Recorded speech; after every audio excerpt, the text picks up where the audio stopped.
পরীক্ষার আর মাত্র কিছুদিন বাকি, কিন্তু তোমাদের মধ্যে যে একটা বড় সমস্যা যে স্যার কেমিস্ট্রি হচ্ছে না, আর এই যে সমস্যা এর উপরে আমরা অনেক স্টুডেন্টের ডিএম পেয়েছি। তাই আজকে আমরা তোমাদের সামনে হাজির হয়েছি তোমাদের এই সমস্যার সমাধান করার জন্য। আমরা 5টা পয়েন্টের মাধ্যমে তোমাদের এই যে সমস্যা তার সমাধান করার চেষ্টা করব। তো ভিডিওটা লাস্ট পর্যন্ত দেখতে থাকো, কারণ আমি তোমাদের কথা দিতে পারি আমি যে পয়েন্টগুলো নিয়ে আলোচনা করব লাস্ট পর্যন্ত ভিডিওটা দেখার পর সেই সমস্ত পয়েন্টগুলো যদি তুমি নিজেদের মধ্যে অ্যাপ্লাই করতে থাকো, তোমার কেমিস্ট্রির আর কোনো রকমের অসুবিধা হবে না। আমি বুঝতে পারছি ক্লাস 10-এর সেই ছোট্ট সিলেবাসের পর ক্লাস 11-এ বা 12-এ যখন হিউজ সিলেবাসের আমরা সম্মুখীন হই, তখন এই হিউজ সিলেবাস, পাহাড় প্রমাণ সিলেবাস আমাদের পথের একটা বড় কাঁটা হয়ে দাঁড়ায়। আর কিছু পার্টিকুলার স্টেপের মাধ্যমে প্রপার গাইডেন্সের সঙ্গে যদি তোমরা এই কেমিস্ট্রি সাবজেক্টটাকে ডিল করো, তবেই কিন্তু তুমি এই কেমিস্ট্রির প্রত্যেকটা কনসেপ্টে গ্রিপ আনতে পারবে এবং প্রপার ওয়েতে থিওরিটিক্যাল অ্যাপ্লিকেশনের সঙ্গে এই কেমিস্ট্রি সাবজেক্টটাকে ডিল করতে পারবে। কারণ এই ভিডিওটা তোমাদের জন্য ওয়ান অ্যান্ড অনলি সলিউশন হতে চলেছে। তো দেখো, আর দেরি না করে 5টা পয়েন্ট নিয়ে আমরা ডিসকাশন করি। তো আমাদের এই ভিডিওর যে ফার্স্ট পয়েন্ট, যে স্যার কনসেপ্ট না বুঝে মুখস্থ করা, মানে স্যার কি বলতে চাইছেন? মানে অনেক স্টুডেন্ট আছে যারা ভাবছে যে ক্লাস 10-এ আমরা যেভাবে পড়াশোনা করতাম সব বিষয়ে স্যার নোটস লিখিয়ে দিতেন, আমরা মুখস্থ করে নিতাম, সেইভাবেও আমরা ক্লাস 11 বা 12-এও করব, আমরা ভালোভাবে পড়াশোনাকে করতে পারবো, ভালোভাবে কেমিস্ট্রিকে বুঝতে পারবো। কিন্তু না, তোমরা এই যে পার্টিকুলার পয়েন্ট আছে এই পয়েন্টটাতে সব থেকে বড় ভুল করছো। কেন স্যার? কারণ কেমিস্ট্রি মুখস্থ করার সাবজেক্ট না। কেমিস্ট্রিতে এমন কিছু কনসেপ্ট আছে যে সেই কনসেপ্ট গুলোকে তুমি যদি প্রপার ওয়েতে না বুঝে পড়ো, তোমার লং টার্ম মনে থাকবে না। আর যদি সেই পার্টিকুলার টাইমে বুঝতেও পেরে যাও তুমি, কিন্তু তুমি কোয়েশ্চেন সলভ করার সময় সেই টপিকের বেসিসে কোয়েশ্চেন সলভ করতে পারবে না, কারণ তুমি সেই পয়েন্টটাকে মুখস্থ করেছিলে, বুঝে পড়োনি। তো ফার্স্ট অফ অল তোমাদের যে মাইন্ড ক্লিয়ার হওয়া উচিত যে স্যার না, আমরা মুখস্থ করব না, আমরা বুঝে পড়বো। দেখো, মুখস্থ তো সব সাবজেক্টেই করতে হয়, ম্যাথামেটিক্স এর মতো থিওরিটিক্যাল নয়, যেটা mathematical subject, numerical base subject, সেখানেও কিন্তু তোমাকে ফর্মুলা মুখস্থ করতে হয়। তো আমি একদমই বলবো না কেমিস্ট্রি তোমাকে মুখস্থ করতে হবে না, কিন্তু তোমাকে এটা মাথায় রাখতে হবে যে স্যার আমরা মুখস্থ তো করবো, কিন্তু তার পিছনের যে রিজনটা আছে সেটা বোঝার পর তারপরেই আমরা মুখস্থ করব। তাহলে ফার্স্ট পয়েন্ট মুখস্থ নয়, বুঝে পড়ো। তারপরে স্যার পয়েন্ট কি আসতে চলেছে? তারপরে তোমাদের পয়েন্ট আসতে চলেছে স্যার রেগুলার প্র্যাকটিসটা করা হয় না, জানেন তো? এই যে পয়েন্টটা সব থেকে বড় ড্রব্যাক তোমাদের। কেন স্যার এরম কেন বললেন? কারণ দেখো, তোমরা একটা কনসেপ্টকে যখন বুঝে ক্লিয়ার করলে, সেই কনসেপ্টের উপরে যদি তোমরা প্র্যাকটিস না করো, ভালো কোয়েশ্চেনকে সলভ না করো, তাহলে তোমরা বুঝতেই পারবে না যে এই যে টপিকটা, এই টপিকটার উপরে কিরকম কোয়েশ্চেন আসছে। আর পরীক্ষার সময় যদি তোমাদের কাছে সেই কোয়েশ্চেনটা চলে আসে, তোমরা সলভ করতে পারছো না। আর তোমরা যখন সলভ না করছো কোয়েশ্চেন, সেইটা টপিকটা সঙ্গে বোঝার পরেও লং টার্মের জন্য তোমাদের মাইন্ডে গিথে যাচ্ছে না। তোমরা কিছুদিনের মধ্যেই সেই টপিকটাকে ভুলে যাবে এবং ফার্দার পরে যখন কোয়েশ্চেন প্র্যাকটিস করবে, তোমাদের সেই একটা কোয়েশ্চেনও পারবে না, আর তোমাদের মনে হবে যে স্যার আমার দ্বারা কেমিস্ট্রি হচ্ছে না। তো এই পয়েন্টটাকেও সলভ করো, প্রপার ওয়েতে কনসেপ্ট বোঝার পর তোমরা সিমার যে অ্যাপ্লিকেশন, সেই অ্যাপ্লিকেশন করতে থাকো নিউমেরিক্যাল প্র্যাকটিসের মাধ্যমে। তারপরে হলো যে বারবার রিভিশন না করা। স্যার জানেন তো, একবার স্যার আমাদের পড়িয়ে দিয়েছেন, আমরা তারপরে আর 2 মাস 3 মাস পড়িনি, তারপরে স্যার যখন খুলে দেখছি চ্যাপ্টার আবার নতুন লাগছে। এইটাই হয়। তাহলে স্যার এইটার সঙ্গে ডিল করার উপায় কি?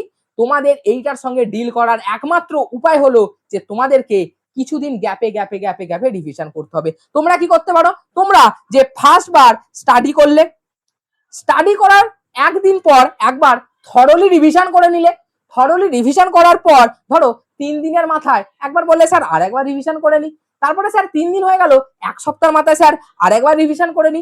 এইভাবে তুমি যদি রিভিশন করতে থাকো 1 দিন, 3 দিন, 7 দিন, 15 দিন, তোমার 3 থেকে 4 বার রিভিশনের পর একটা কোয়েশ্চেনও আর ভুল হবে না, কারণ তোমার মাথায় রিভিশন করার মাধ্যমে বারবার রিভিশন করার ফলে কনসেপ্ট পুরো গিথে গেছে। তো আমাদের কি করতে হবে স্যার? ফার্স্ট কনসেপ্ট বুঝতে হবে, দেন প্র্যাকটিস করতে হবে এবং বারংবার সেই যে পোরশন আছে, সেই যে চ্যাপ্টার আছে, সেই যে উইক পয়েন্ট আছে, সেটাকে রিভিশনের মাধ্যমে আরো স্ট্রং করে তুলতে হবে।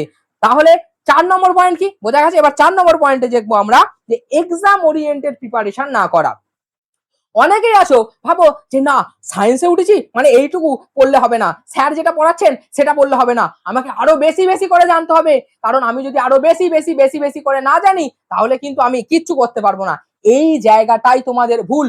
তোমাকে বলা হয়নি তুমি বিজ্ঞানী হয়ে যাও, তোমাকে বলা হয়েছে কি আমি স্যার জানবো এবং জানার মাধ্যমে এক্সামে ভালো স্কোর করব। হ্যাঁ, কিউরিওসিটি থাকা ভালো, বাট ভুল টাইমে বেশি কিউরিওসিটি এসে গেলে জীবনে সেটা সব থেকে বড় ক্ষতি হয়। আর তাহলে তোমাদেরকে কি করতে হবে, তাহলে তোমাদেরকে করতে হবে এক্সাম ফোকাস প্রিপারেশন করতে হবে। মানে এক্সামে আসবে আমাদের এক্স পোর্শন, আমি করব কি আমি এক্স প্লাস 2 পোর্শন, মানে যে পোর্শনটা আসবে তার বেসিসে একটু বেশি করে জেনে রাখবো, সেই পোর্শনের বেসিসে একটু বেশি করে কনসেপ্ট জেনে রাখবো, যাতে একটু যদি ঘোরায় আমার অসুবিধা না হয়। আমি প্রচুর পড়তে যাব না, যে তোমাকে বলে যে পৃথিবী সম্পর্কে পড়তে তুমি সূর্য সম্পর্কে পড়তে চলে গেছো, সেটা করলে হবে না। তোমাকে কি করতে হবে, এক্সাম ওরিয়েন্টেড প্রিপারেশন করতে হবে। এক্সামে যে কনসেপ্ট আসছে, এক্সামে যে টাইপের কোয়েশ্চেন আসছে, সেই রকম কনসেপ্ট কোয়েশ্চেনের বারবার বারবার করে রিভিশন করতে হবে। কারণ তুমি জানো একটা স্কিল হাজারবার রিভিশন না করে, কারণ তুমি জানো হাজারটা স্কিল প্র্যাকটিস না করে একটা স্কিলের উপর যদি তুমি মাস্টারি হাসিল করো,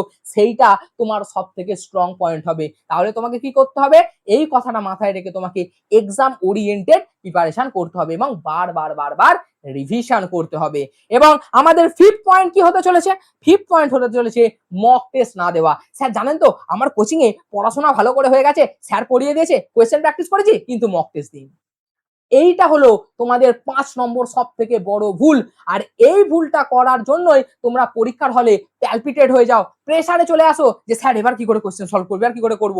আর এই প্র্যাকটিসটা যদি তুমি তোমার কোচিং এ বা বাড়িতে নিজে নিজেও ভালো করে করে রাখো, তুমি এক্সাম হলে গিয়ে বুঝতে পারবে না যে প্রেসার কাকে বলে। তোমার মনে হবে আরে এত পরীক্ষা দিয়ে আসছি এটাও পেরে যাবো, একই তো ব্যাপার। তাহলে কি করতে পারবে, তুমি স্মুথ ওয়েতে পরীক্ষা দিতে পারবে এবং তুমি যত পরীক্ষা দেবে, যত মক টেস্ট সলভ করবে, তোমার কি হবে, তোমার সুবিধা হবে বুঝতে, যে হ্যাঁ নিজেকে এভ্যালুয়েট করতে পারবে যে হ্যাঁ আমি এখানে পড়ে আছি কারণ আমার এই কনসেপ্টটা উইক আছে, এই কনসেপ্টটা স্ট্রং আছে, স্ট্রং কনসেপ্টকে একবার রিভিশন করব, উইক কনসেপ্টের উপর বেশি বেশি ফোকাস করে সেটাকেও স্ট্রং ক্যাটাগরিতে নিয়ে আসবো। তাহলে তোমাকে আরেকটা কি করতে হবে, তোমাকে প্রপার ওয়েতে এক্সাম দিতে হবে, মক টেস্ট দিতে হবে। তাহলে বোঝা গেল। আর এই সমস্ত 5টা পয়েন্ট, কনসেপ্ট মুখস্থ না করে বুঝে পড়া, বারবার প্র্যাকটিস করা, বেশি বেশি করে রিভিশন করা, আর কি করতে হবে তোমাকে, যে এক্সাম ওরিয়েন্টেড প্রিপারেশন করা এবং বারবার করে মক টেস্ট সলভ করে নিজেকে ইভ্যালুয়েট করা।